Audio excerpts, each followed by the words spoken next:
opinions expressed in the following program are not necessarily those of Shaw Cable Systems or of the station.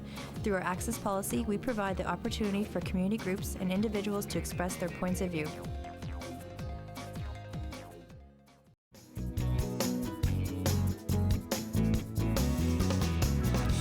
You are watching Lit Happens, Saskatchewan's showcase of the literary talent of the province.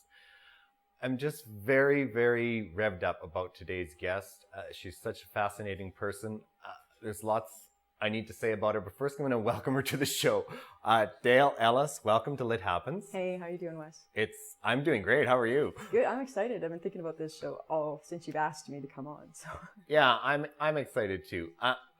We're going to talk a lot about you because you're wearing a lot of hats in life right now. I think first, let's talk about the book that you have authored, Adventures of Okira. It's a day in the life of Okira. I guess first of all, let's talk about Okira. Who is she? Okira is my youngest daughter. Yes. She has transverse myelitis, which she got when she was 15 months old from measles, mumps, and rubella shot. It happens. Don't stop getting your shots. And so basically Okira at 15 months became a complete quad. And so ever since then, she's always had a smile on her face. Like, Yes. Always. Even during that time, like she would find a way of smiling at you. Yes. And we should mention she's here in on the set with us. We're in Levin's Coffee House in the Ideas Building beside the Farmers Market in Saskatoon. She's right here with us, and she's smiling. So Yes. I think she's excited for both of us. Why was it important for you to write this book? Why was it important for you to get Okira's story out into the world? Well, the reason I wrote the book, it just came on me one day to write this book, and then I wrote it, and we needed it to fundraise for a van for Okira. Wow. So that was done with the book. But I was sick of the questions. I think more than anything, it's just like, what's wrong with her? And so when I wrote this book, I did put a little bit about what was wrong with her on the front and then a little bit on the back, but not the story, because the story is about a little girl that can do anything as long as you help her. And so there's nothing wrong with Okira. It's just different. It's just, if you have a missing arm, well, then you do life different. That's right. Okira, unfortunately, just has a missing body in a way because her body doesn't work.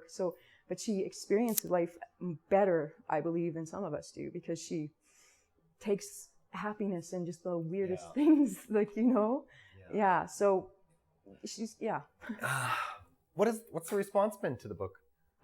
So people that don't know me, of course, I think those are your best judges. People that know you are a little bit more critical. And the people that don't know me love the book. They say that their kids really enjoy the book. Yes. One little girl, her mom read that every night for bedtime for like a couple of weeks when they first got the book, because they just want to see what other kids can do. And that's the other reason I wrote the book, was because I want one day for some child to see how beautiful Okira is and what she can do and say, well, I can make her world better.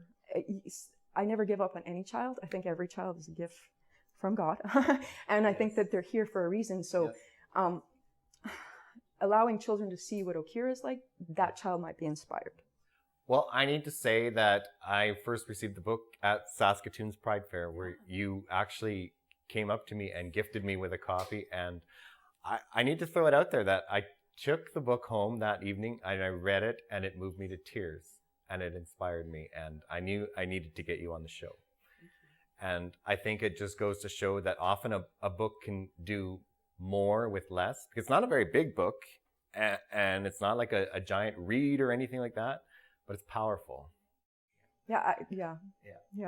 And my best friend, Carrie Rigby Wilcox, who also basically, she got her daughter to learn from her. So Carrie went and she learned the whole program first so that we could create this book.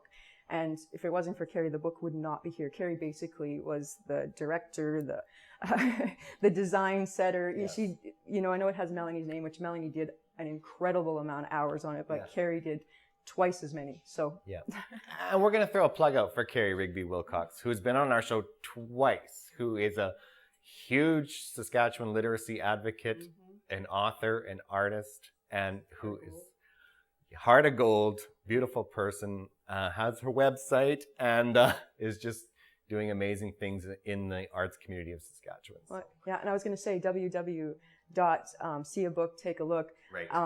is where you can also get Adventures of Okira. Carrie actually has a website just for Okira. Yes. And for myself, actually, because she's just such a good friend. Fabulous website. Oh, she designed herself. Yes. Like, excuse me, if you've ever tried to do anything like that, you're pulling out hair time. Yeah. Yeah. And it has a link to my website. That's the way it should be.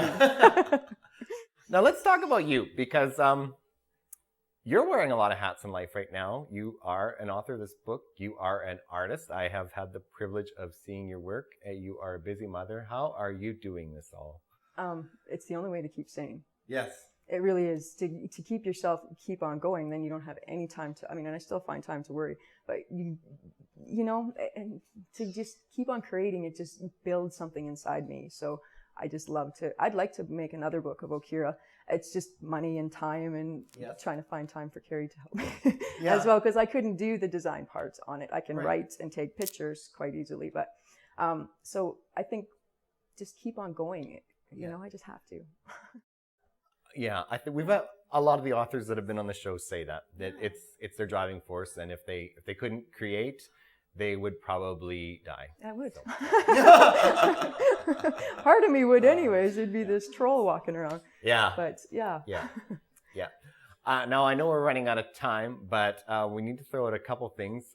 First of all, where in Saskatchewan can viewers find this book? Well, on Carrie's website, www.seeabooktakealook.com. In McNally's by request. If you request it, they will order it. And those are the two places right now. Yeah. Unless you see me. If you see me and you want the book, I'm more than happy to get you a copy of the book. Oh, well, Saskatoon's McNally Robinson is the biggest advocate of local lit in the province, and they are always willing to hook people up. They are, and they do have me on. So if you ask for Adventures of Okira and it's not in the store, they will call me personally and ask me to bring it down. So I've done that many times before for them. So yeah, which always makes me very excited. Fabulous. Yes. And what about you? Are you accessible online? Actually, I am through my Willow. I do Willow. So on Facebook, it's Dayle Marie. And some people can get through it and some people don't. Yeah, I don't know. Facebook is funny. But it's Dayle Marie. And if you kind of put like Willow, if you're looking for Willow, there's a picture of a willow thing. So that's where my art is kind of coming up. Yeah. Well, we're almost out of time, but I need to ask you, where can viewers find your art, and what's next in the world of Dayle Ellis? Because you have so much energy, and I just know there's ideas swarming around in there. Gigi's Gift shop in Manitou Beach. Thank you, area. Manitou Beach. They have had my stuff for 3 years. Once again, they have some of my artwork in their store, so there's available there when it's there, and it's there right now. As well, once again through Carrie's website, you can actually, there's a link for my Willow site.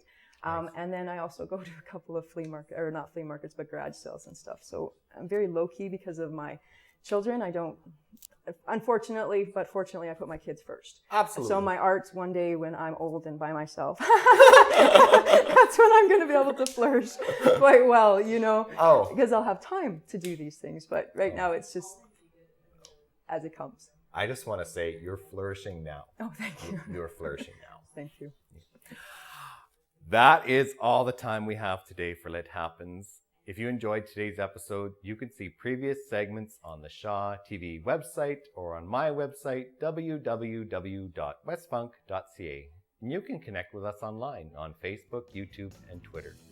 And I will see you next time on Lit Happens.